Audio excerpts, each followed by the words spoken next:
Segundo bloque de por acá y como anticipábamos, vamos a tratar de tener un análisis de la realidad nacional que estamos viviendo en los últimos días. Y nada mejor para esto que Sebastián Tazar. Sebastián, muy buenas tardes, ¿cómo va? Buenas tardes, ¿cómo vamos, Nicolás? Yo muy bien, dentro del contexto. Dentro del contexto, muy bien, eso me parece muy bueno. Bueno, hay una realidad nacional que nos mantiene a todos atentos y como no puede ser de otra manera, desde la asunción de este gobierno en la incertidumbre. No terminamos nunca de saber dónde vamos a estar verdaderamente parados, como para observarla y tener una acción en consecuencia. ¿Cuál es tu visión de esto? Qué pregunta, por Dios. Mirá, Nicolás, la verdad que creo que más allá de que la política y el devenir de la vida cotidiana se ha ido acelerando, tiene una vorágine de por sí bastante acelerada en lo que va del siglo XXI, cada vez más. También hay estrategias políticas, sabemos que atrás de todas estas personas que ponen la cara, hay un conjunto de gurúes o estrategas, como se autodefinen políticos, para irles diciendo qué es lo que rinde hacer y qué es lo que no rinde hacer. Parecido a lo que le pasa por ahí a algunos periodistas a nivel nacional, que con la famosa cucaracha les dicen, che, seguí hablando de esto o no, o cambia de esto porque estamos midiendo al instante el rating. Bueno, así como a nivel mediático, desde los medios tradicionales, pasa eso, también pasa esto en el orden político. Se acabó la raíz ideológica y se acabó la cuestión de decir yo hago esto por una convicción o por una línea partidaria o porque viene una tradición de una línea de trabajo que tiene tal o cual fuerza política. Este es un fenómeno que no es argentino. Lo aclaro porque siempre en Argentina nos autopercibimos, vamos a decirlo, como que somos inventores de grandes tendencias. Algunas cosas las inventamos y son propias de acá, pero otras son fenómenos de carácter global. Generalmente son ayornamientos que se van produciendo para poder lograr llegar al poder a ciertas fuerzas en un determinado momento, haciendo todo lo contrario a lo que venían haciendo hasta ese momento. ¿Por qué? Porque la sociedad tenía una visión hacia un sentido. Voy a dar un ejemplo y me voy a remontar a 28 años atrás. Tony Blair, cuando remodeló el Partido Laborista Inglés, que venía de 18 años fuera del poder, del año 79, lo remodeló casi en una fuerza de centro-derecha, liberal, pero con soda y light. Y bueno, y eso le permitió llegar al poder en ese momento. Y se mantuvo durante 10 años, 12 años él, bueno. O sea, esto pasa actualmente. El fenómeno actual responde a varias cuestiones. Algunas en función de lo que acabamos de decir y otras que tienen una derivación directa con lo que nos pasa a nosotros como sociedad. 40 años de democracia sin dar respuestas a problemas estructurales y el embarazo termina dando a luz una criatura como la que tenemos desde diciembre del 2023 en el poder. La gente termina diciendo, y bueno, si probamos con este que hablaba lindo, si probamos con aquel que cantaba lindo, si probamos con este y ninguno nos funcionó, pongamos este loco, a lo mejor por una de esas la pegamos. Es un poco, bueno, digamos, el razonamiento de mucha gente. No lo digo sorprendido gratamente, lo digo sorprendido ingratamente. Pero parece que eso no da resultados. Yo uniría a los conceptos que volcaste el hecho mismo de que estamos ante una nueva etapa en cuanto hacia la ciencia y la tecnología, sobre todo a la tecnología, que hace que estos que denominabas como gurúes tengan herramientas que se aplican en diferentes partes del mundo y que llevan precisamente a la conducción de aquellos líderes que ponen la cara suponiendo que detentan el poder. Y cuando digo suponiendo que detentan el poder, estoy diciendo de que por encima de ese poder político que hoy está menospreciado, está el poder económico que tiene trascendencia mundial. Siempre está el poder económico atrás. O sea, tenemos un poder formal, hablo de las democracias occidentales, sí. O sea, donde cada un determinado periodo de tiempo la ciudadanía libre y voluntariamente, o a veces no porque el voto es obligatorio en la Argentina, concurre y elige elige entre una serie de opciones. Ahora, hay toda una serie de filtros que se van poniendo para que si vos, Nicolás Heredia, o yo, quisiéramos ser candidatos a presidentes, fácticamente nos sería imposible. O sea, no porque, o sea, más allá de que después nos voten, dije candidatos, no que seamos presidentes. O sea, ¿por qué? Porque necesitamos toda una serie de requisitos y filtros. Y ahí es donde empiezan a tallar los factores de poder. Hay factores de poder que obviamente están atrás, y con esto no quiero caer en cuestiones, porque enseguida te dicen, no, porque mirá, vos hablás de conspiraciones. No, no, no, no. Hay factores de poder que están viendo siempre cómo pueden digitar desde las sombras. Seguro. O sea, y esto ocurre a nivel mundial y ocurre desde hace muchas décadas atrás, o sea, viene desde el siglo pasado. O sea, hablamos de las democracias occidentales, las dictaduras u otras cosas, ahí el factor del poder real confluye con el poder formal, que se consolida. Entonces, vos podrás ver que sí, hay todo un armado en ese aspecto para ver cómo le vendemos un determinado producto a una porción de la población. O sea, esto es parte de la historia de la vida, o sea, Sí, no, sí. no es ninguna, o sea, no habría ningún pecado siempre y cuando, porque a ver, cuando te quieren hacer una publicidad de la copa que estamos, con la cual estamos tomando agua, o de un teléfono celular, por supuesto que siempre hay un armado tendiente a generar la necesidad en los posibles consumidores y el deseo de adquirir ese producto.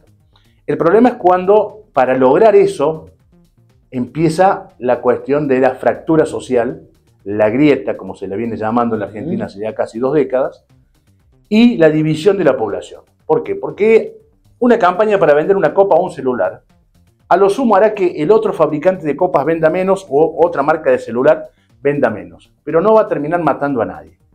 Ahora, en una disputa por el poder real, donde los pintan de guerra a los indios, cuando digo los indios no hablo de los pueblos originarios, sino Sí, sí. por decir a la gente que está a las bases, las pintan para la guerra y las incitan, y hablamos de guardias pretorianas, y hablamos de fuerzas de choque, y hablamos de brazos armados.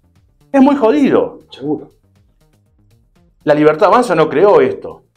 Esto se creó en el otro gran espacio, donde no eran tan directos para decirlo, pero se insinuaba. Vamos a tal lado, escupimos fotos de periodistas.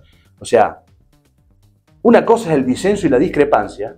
Otra cosa, te estoy hablando de esto unos 15 años atrás, en la Plaza de Mayo, escupían fotos de periodistas, de gente que no les gustaba. Esto es malo. Incitar a la violencia siempre es malo. Si sembrás maíz vas a cosechar choclos. Si sembrás batata vas a cosechar batatas. O sea, si sembrás discordia y tensiones vas a cosechar violencia. Entonces, ¿hay una mala praxis? Desde mi humilde punto de vista, no hay una mala praxis. Hay toda una cuestión de decir, la forma de consolidar el poder es generar ruptura y división y colisión. No cohesión, No. que suenan parecidos, pero son dos términos totalmente distintos. Entonces, vos ahí te planteas decir, pero dejémonos de joder, con perdón de la audiencia, por usar el término, pero, a ver, hay que tratar de poder cohabitar en paz, más allá de los disensos y las discrepancias, porque así nos enseñaron en la escuela qué era la democracia, qué era la forma republicana de gobierno. O sea, entonces, a eso a mí es lo que me preocupa. Esta cuestión de decir, yo soy bueno, vos sos el malo. El otro es malo. Y todos los que estén con el otro, todo lo que diga el otro, automáticamente es malo.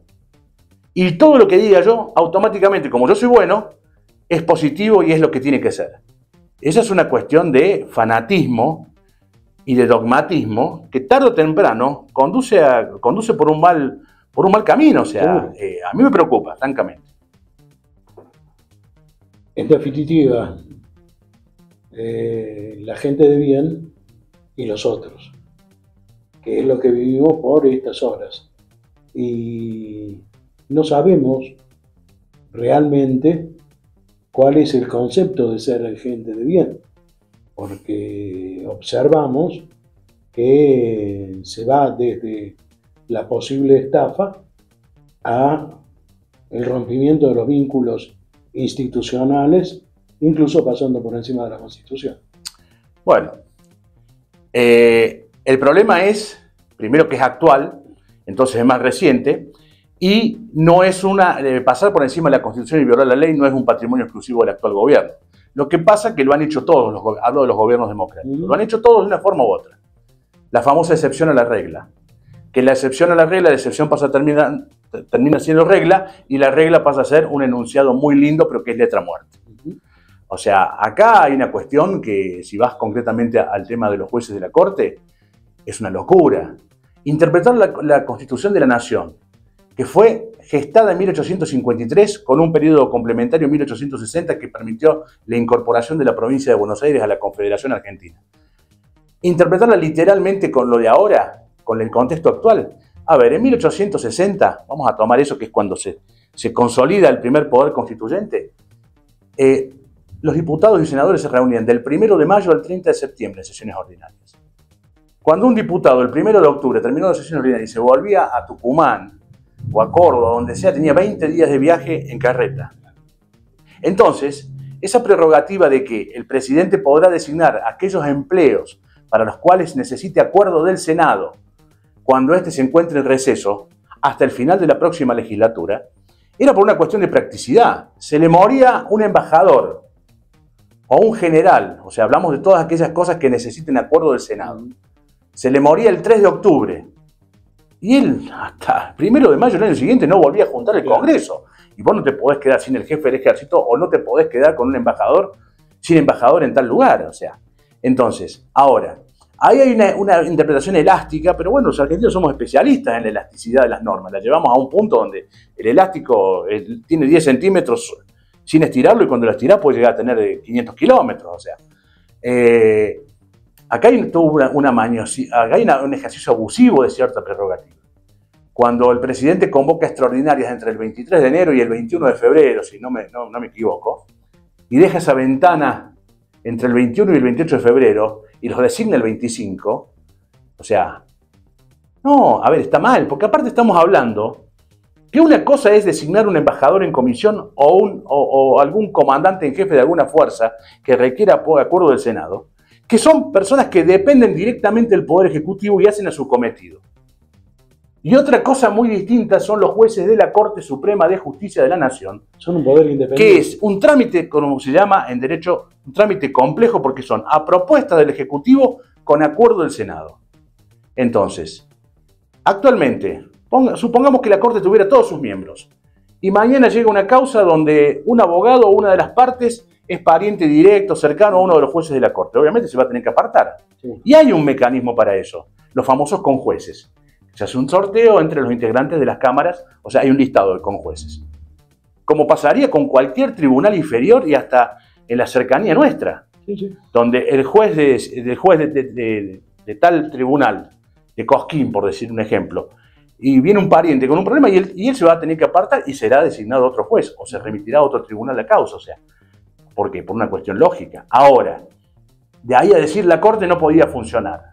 La Corte, meter jueces por la ventana por decreto es una aberración, es un trasvasamiento y es violatorio, o sea, y tratar de interpretar el 99 inciso 19 de una forma así tan elástica, los empleos que requieran de acuerdo del Senado. No son empleos del Poder Ejecutivo, son integrantes de otro poder, que obviamente por el principio republicano de división de poderes requieren propuesta del Ejecutivo, aval de una de las cámaras del Legislativo. Entonces, señor presidente, si usted mandó candidatos que no tienen consenso, y bueno, o dialogue y logre el consenso en algún momento, o bien proponga otros que sean más consensuables. Y estamos hablando, quiero ser claro, dentro de la idoneidad técnica y que no tengan ningún tipo de cuestionamiento moral y ético. No que se transforme esto en un toma y daca donde yo para pasar los jueces, bueno, te nombro dos y uno lo pongo yo y otro me lo pones vos. No, porque eso es seguir con la mamarrachada. O sea, entonces, esa es la cuestión. Después el escándalo cripto. Bueno, el presidente va a tener que dar muchas explicaciones. Lo que pasa es que, bueno, acá los presidentes se las mandan y después tardan 25, 27 años, por ahí se mueren y no terminan nunca de dar una explicación. Nunca termina de haber una condena firme. O sea, es un sistema viciado. Cualquier ciudadano que robe algo, pues, a lo mejor le toca ir preso.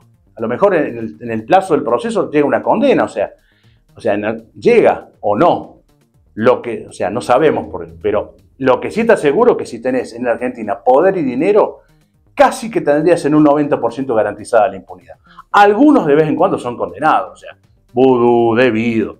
Alguien tiene que ir a hacer de chivo expiatorio. No le alcanzó el plato. Pero la gran mayoría zafan. Si tenés dinero y poder en la Argentina, en este caso en sos impune. En este caso en particular, sí. La presión que está ejerciendo la justicia de otros países en el orden internacional, me parece que va a recaer también sobre la visión que tengan nuestros juristas. A ver, ahí volvemos a algo. Y esto demuestra la fragilidad que tenemos en América Latina, los poderes judiciales. Me voy a ir a otro tipo de delitos, nada que ver con un tema de criptoestafas. ¿Por qué Pablo Escobar decía, prefiero una tumba en Colombia a una cárcel en Estados Unidos? ¿Y por qué motorizó y hasta forzó una reforma constitucional para prohibir la extradición de los ciudadanos colombianos en 1991? Porque sabía que la justicia colombiana no le iba a hacer ni cosquillas, pero que si lo extraditaban a Estados Unidos, le iban a dar, bueno, ya viste que te ponen esa pena de 470 años de cárcel, bueno, cosas por el estilo.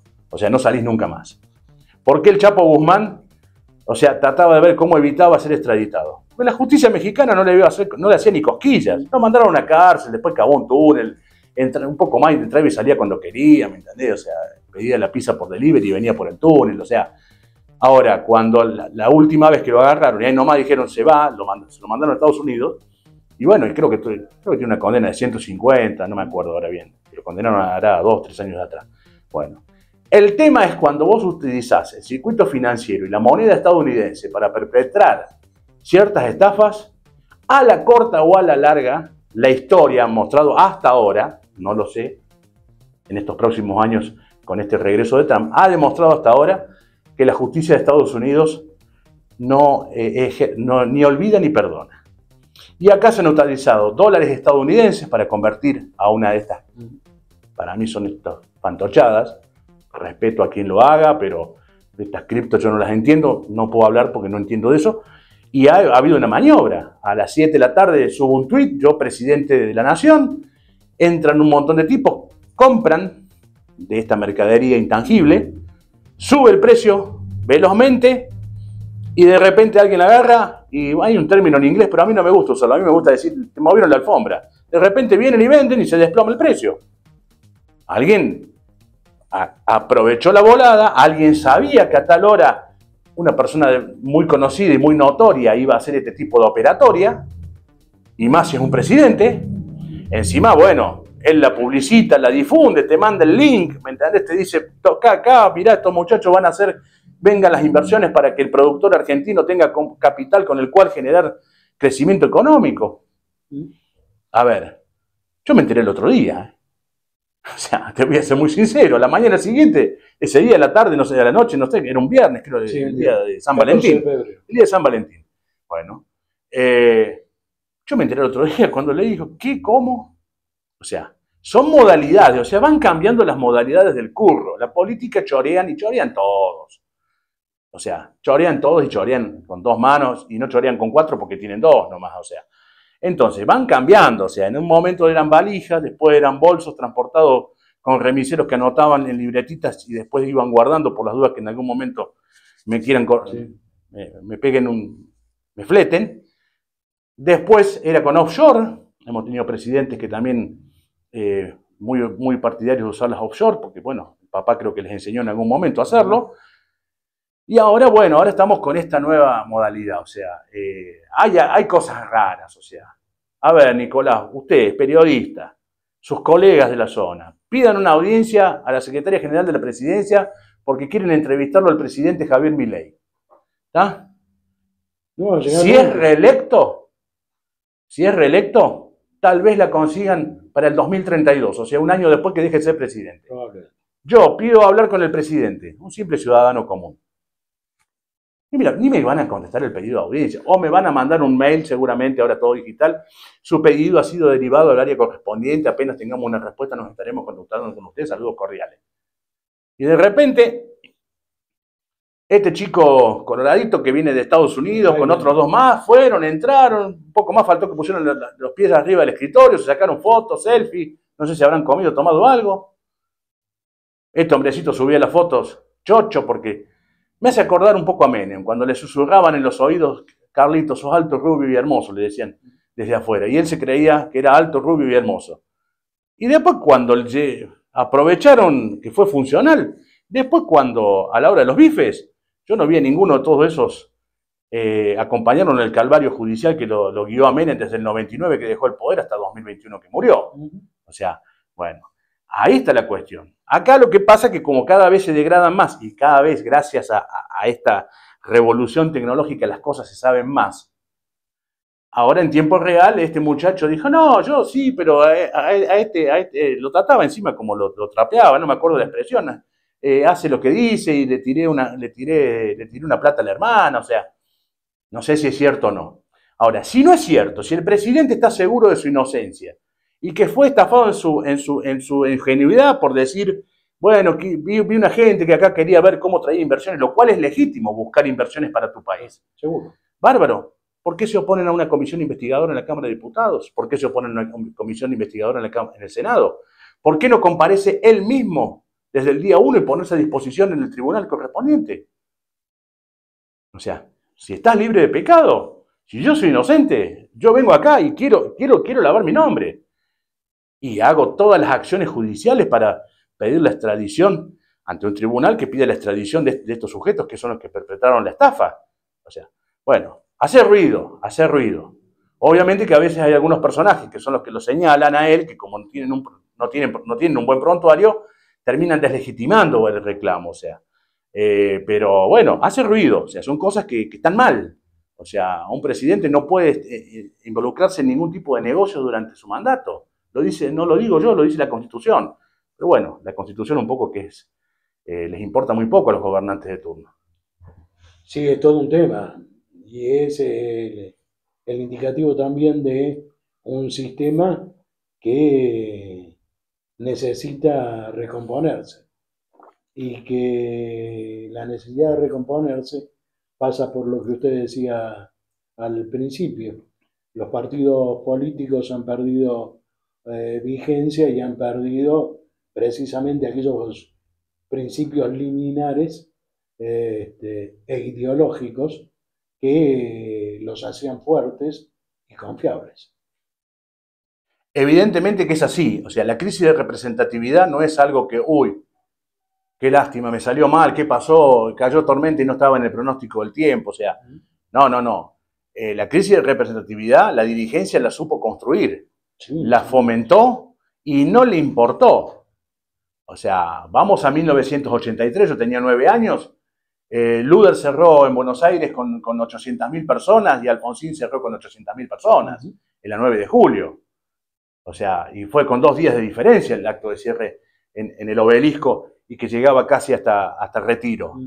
O sea, estamos hablando de esto. Hoy lo único que junta que 2 millones de personas salgan a la calle es ganar un campeonato mundial de fútbol. Hablo de Buenos Aires como capital y como mayor conglomerado urbano de la Argentina. Pero en esa misma campaña del 83, en Córdoba, tanto Luder como Alfonsín juntaron 400.000 personas en sus respectivos cierres, o sea, y en Rosario pasaba lo mismo, o sea, había una movilización democrática. Después en el 89 vimos que los cierres de Menem y Angelós eran multitudinarios, pero no con la misma cuantía que en el 83.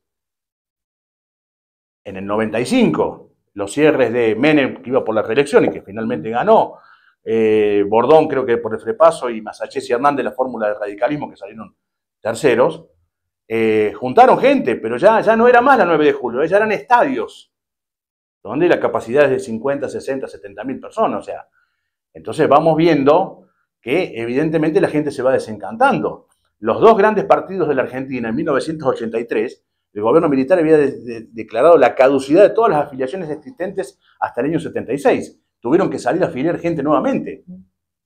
El justicialismo consiguió 3 millones de afiliados y el radicalismo 2.300.000 afiliados en todo el país.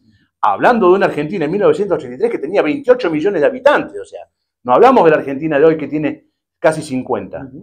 Entonces, el fervor democrático, el compromiso de la gente que bueno, me gustó este candidato y salí, trabajaba y buscaba, y mucha gente que no lo hacía diciendo, che, ahora después me prendo en un cargo, me prendo en un negociado. No, lo hacían con convicción, la gran mayoría. Otros pocos, que fueron los vivos, que después se fueron quedando con la torta, lo hicieron viendo un negocio atrás.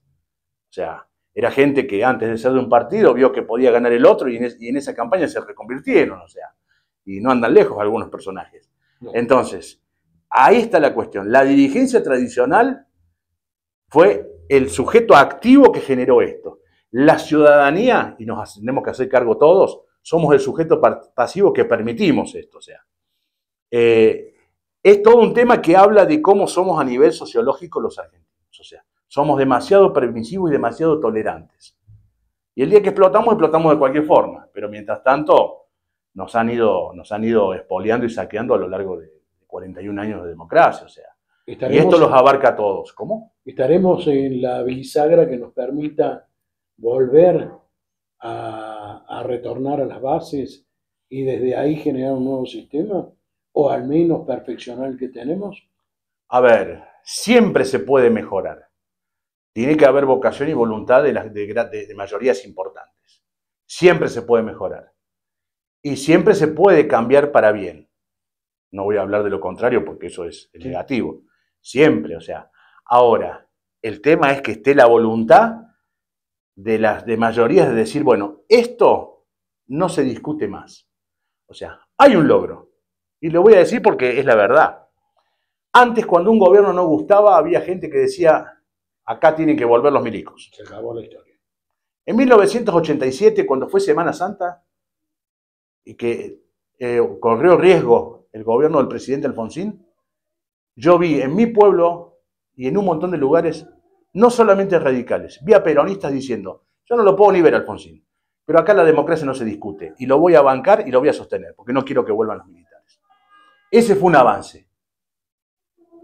El tema es que hoy hay que ir, porque una democracia no solamente tiene que ser la libertad, sino que tiene que ser la igualdad y la equidad de sus ciudadanos. Porque ciudadanos mal alimentados, que no tienen el acceso a la educación, a servicios básicos, a salud y a trabajos que le permitan vivir dignamente, son ciudadanos que terminan siendo carne de cañón del clientelismo político. A ver, tenemos en la Argentina feudos, y los feudos no son solamente patrimonio de un solo partido. El gobernador de Santiago del Estero proviene del radicalismo. Y es tan feudalista o más que lo que eran los Juárez, que sojuzgaron a la provincia de Santiago del Estero durante 40 años. O sea, no se trata de un rótulo partidario, exclusivamente. Se trata de una cuestión de ejercicio del poder.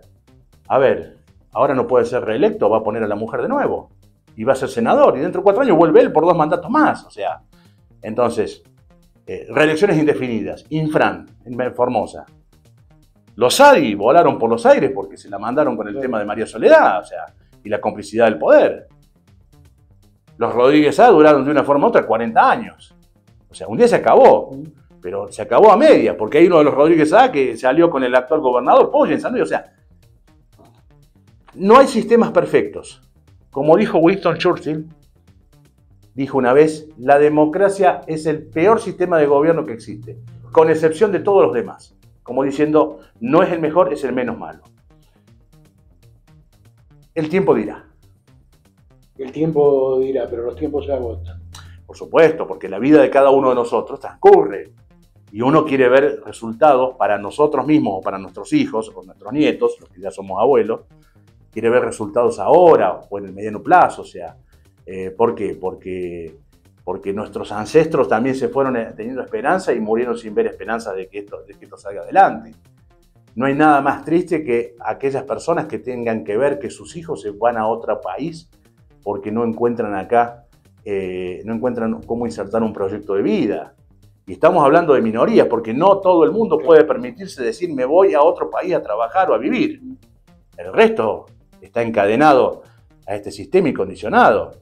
Y más aún la paradoja. Yo escuché una vez a un hombre en mi pueblo que decía, mi hijo se va a Italia.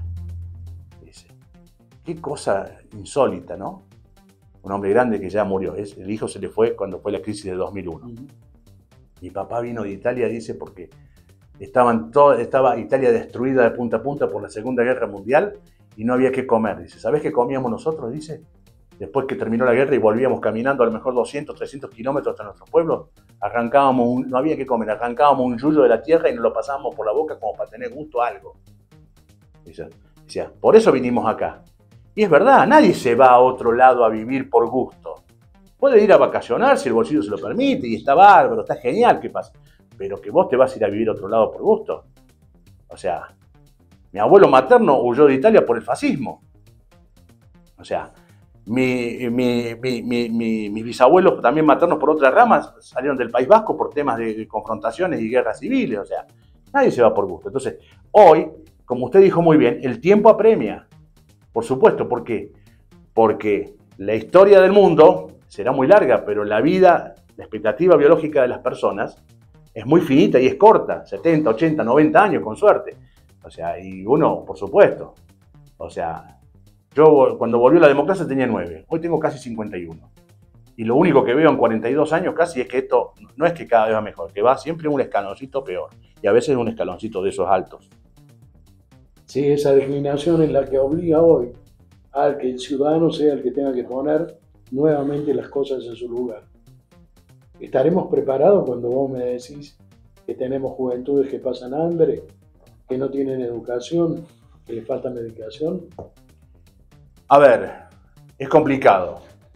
Y por ahí para mí es fácil hablarlo y te lo dice alguien que tiene la suerte de comer todos los días y que si necesita un medicamento lo puede comprar. O sea, entonces por ahí hay que saber ver en perspectiva, porque es fácil hablar cuando vos no tenés que pasar por ciertas circunstancias. Y no soy precisamente un potentado ni nada que se le parezca, pero digamos que estoy en un sistema formal, contenido, que me permite decir, bueno, sí, mira, che, mira, tal medicamento vale 30 lucas, pero gracias a que tengo la obra social, si no valdría 60. O sea, y bueno, y puedo comer. O sea, entonces quiero ser prudente en esto, porque si no, lo que menos me gusta es ser un blableta y hablar por hablar.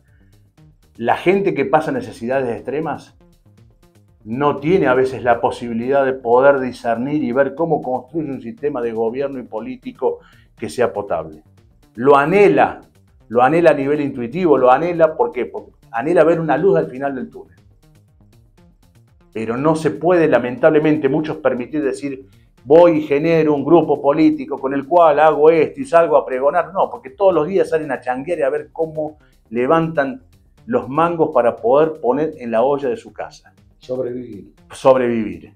O sea, este es un sistema que lo han fomentado no el actual presidente. Él es una consecuencia de este sistema. O sea, este es un sistema que la clase dirigente en 40 años se encargó de irlo profundizando cada vez más. O sea, entonces, no es sencillo, no es sencillo. Ahora, concientizar, sí, uno puede intentar. Hacer docencia uno puede intentar. Pero no todo el mundo por ahí tiene la suerte de poder decir, che, mirá, hay gente que asume y le gusta y tiene inquietudes y todo y pertenece a los estratos más bajos. Y sin embargo toma conciencia. Pero yo no le puedo salir a juzgar a aquel que no lo hace. Si la persona está inmersa en ver cómo atiende su familia, sus hijos, sus temas de salud. A ver, gente que tiene por ahí hijos o nietos con cuestiones de discapacidad y el Estado no brinda ningún tipo de respuesta. Les dan turnos para tal cosa para dentro de 6 meses.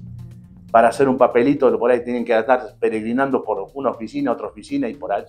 O sea, no, o sea. Entonces, toda esa gente que está sumergida y dice, y es fácil, he escuchado a muchos tipos que tienen palabras fáciles y, discúlpenme el lenguaje, no me gusta ser grosero, pero a veces hay cosas que uno lo sublevan. Escucho a muchos tipos que dicen, no, están así porque ellos quieren estar así. Tenía un colega amigo y un gran amigo que murió el año pasado, que cuando le decían esto, que era el doctor Víctor Labaños, a quien aprovecho la oportunidad para recordarlo. Cuando se cruzaba con uno de estos, había que ver cómo lo frenaba porque se les quería el humo. O sea, no era tan conciliador o diplomático como puedo ser yo. O sea, había que frenarlo a Víctor porque lo sublevaba, que alguien dijera, no, están así porque quieren. ¿Por qué te pensás? Me decía, que la gente vive mal en un conurbano bonaerense, en el conurbano de Córdoba, en Rosario o en los sectores marginales de nuestras comunidades, no nos vayamos muy lejos, o sea, porque viven, algunos sí, por ahí podrían, algunos por ahí, pero la gran mayoría no vive así porque quiere. Ha sido empujada, ha sido excluida del sistema. Y este no es solamente un problema en Argentina. En todos los países, en todas las democracias occidentales pasa lo mismo.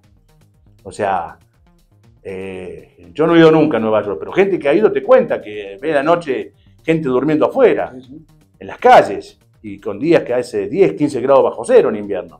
Entonces, te dicen, no, la escoria social. ¿La escoria social es esa? No, la escoria social son los que con una lapicera, o ahora ni siquiera con una lapicera, poniendo el dedo o el ojo en una cuestión, hacen que tales sectores sean desfavorecidos por una medida administrativa o por una medida financiera y unos pocos sean ultra favorecidos en cuestión de instantes, de segundos. O sea, ¿quién es la escoria? Sí. Creo que le dejamos mucho para pensar, ¿no?